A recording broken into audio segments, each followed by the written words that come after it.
Yo, what's up guys? Today I want to give my thoughts, my impressions on the Shapes live battle that I had with Trick Bonus. Guys, if you are not following Shapes Mag on Instagram, please go do that. And if I have any big tip for anybody using Instagram, Twitch, YouTube, any sort of platform, don't just watch the content, interact with it. I am a creator and I want people to comment, like, share, and that's what you should be doing on these platforms, not doom scrolling or just escaping your time watching some random content. Try to interact with it. Try to get a part of a community. That's what these social media platforms are really here for, and that's how they can add a positive impact in your life. But with that said, I'm gonna get into this battle, because this battle was sick.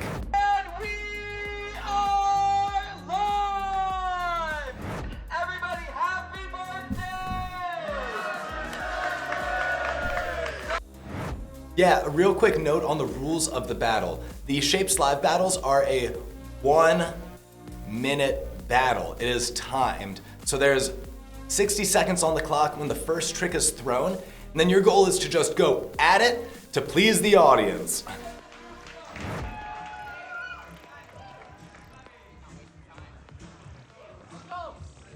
Cheat 9, hook, touchdown rise, box cutter. Sheet 9, hook, touchdown rise, box cutter.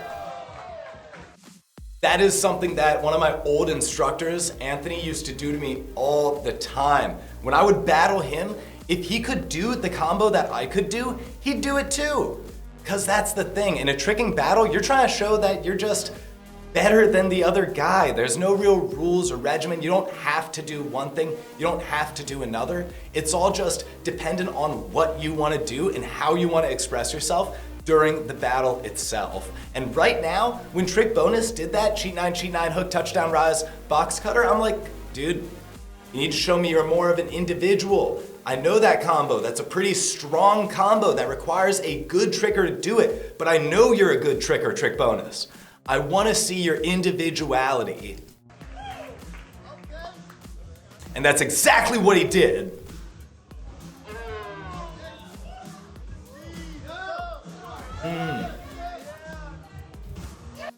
A very, very, very steezy double cork combo. And if he did not fall on that ending, that would have been amazing. Because the thing is, I cannot front swing Webster into that smooth footwork consistently enough to do it in a battle. So when he did it in a battle against me, I cannot repeat that combo.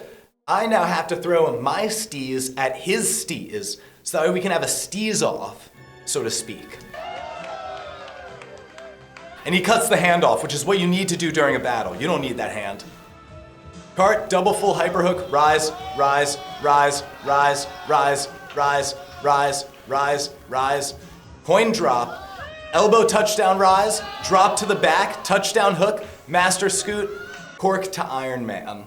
Now the thing is, this is not the combo I wanted to do.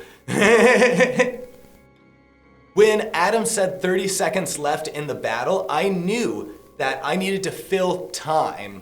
I wasn't really trying to just do a pass. I was trying to fill that time gap so that way people could see me more than they saw Trick Bonus. This is a battle tactic that a lot of people will use, especially if the audience is judging the battle. If they just see you tricking more, they are more likely to lean on you than someone else who's just doing shorter passes.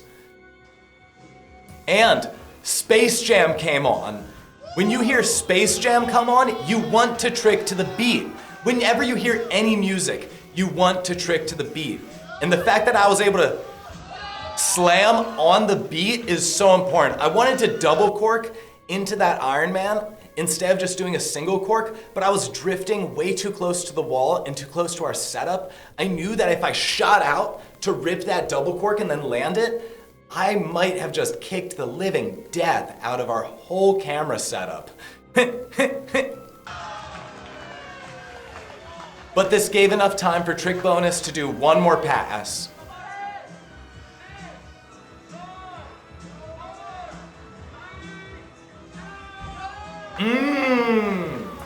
And he ended with a crowd awakener to my face. When you end a battle with a crowd awakener to someone else's face, it is just so strong. Oh. Like that combo was good, but the fact that Trick Bonus ended with his crowd awakener pointed at me makes a big difference. Like having that little change in having me being in the background and him crowd awakening at me, if you target your tricks at your opponent and make it more interactive, it makes the battle so much better and so much better for the audience, because that's who you're really trying to please in a Shapes Live battle, because that's who's voting. You want to please the audience, make them really happy, because they're the ones casting the votes. Put on a show, have fun, and show that you're a good tricker. You're just as good as the other guy, and that's what Trick Bonus did. He absolutely slayed this entire battle.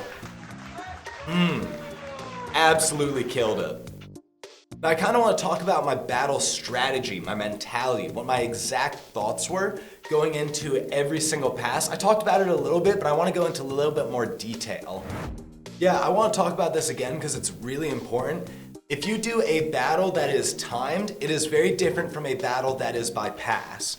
A battle that is by pass can last like 7 minutes, but a battle that is by timed is fast paced. If you want to be a good timed tricker, you need really strong cardio. So that's why like before these battles, I was hyperhydrating. I was trying to like get my body kind of pumped up and get my heart rate up, because I know that I'm going to have to be doing a lot of tricking in a short amount of time, which is really, really hard. Cheat 9, hook, touchdown rise, box cutter. Strong, confident ending. My ending was too chill. My ending was way too chill. I needed to swag slide, look right back at him. And it's like, here's the other thing. When I battle, I want to battle like a homie. I don't want to be a dick to Trick Bonus. I want to be nice to Trick Bonus. And I want him to perform really, really well. Because I want a good battle. I want to be challenged. The whole idea of going into a battle, and this is why I hate Mike Guthrie's battle mentality. The idea of going into a battle and trying to mess up the other guy means you couldn't beat him with your tricks. That's kind of sad, dude. For me personally, when I have a battle, I don't want to get in someone's head and then have them fall all over themselves. That's not a gratifying victory. That doesn't feel good for me. No. I want to poop on them as they try to poop on me. And that is what makes a really good battle. Is that positive, we're both gonna trick as hard as we can. That mentality is what makes it the best for the audience, and that's what's gonna grow tricking at the end of the day. You might win the battle if you get into the guy's head, but it's not the long-term solution. Yeah, Webster, front swing Webster to knee into a back sweep. Scoot, front sweep to a knee spindle. Right into a rise. Cheat 9, hook, touchdown rise, double cork. I really think he could have landed that double cork. He was definitely off, and he definitely should have had a bigger set and a more vertical set coming out of his touchdown rise, but that was a strong double cork. If he hadn't had to redirect his momentum due to the spacing constraints, he may have landed that combo very strong. He kind of had to do a momentum redirect here because he was traveling too far towards the audience. And that big momentum shift is what lost him the power that he needed to do the double cork. Yeah, and again, this is just me filling time. People know I can rise circle. Rise circle isn't crazy hard, but it fills time. Ugh. Yo, also, fun fact, every time I do that, it does hurt. I do end up with a little bit of weird neck issues for the few days after. But here's the thing, if I do it right, 1, it looks good, 2, it's sick in a battle, and 3, it's not like I'm damaging myself beyond repair. It's just a little bump. And while I'm young, while I heal quick, might as well enjoy it.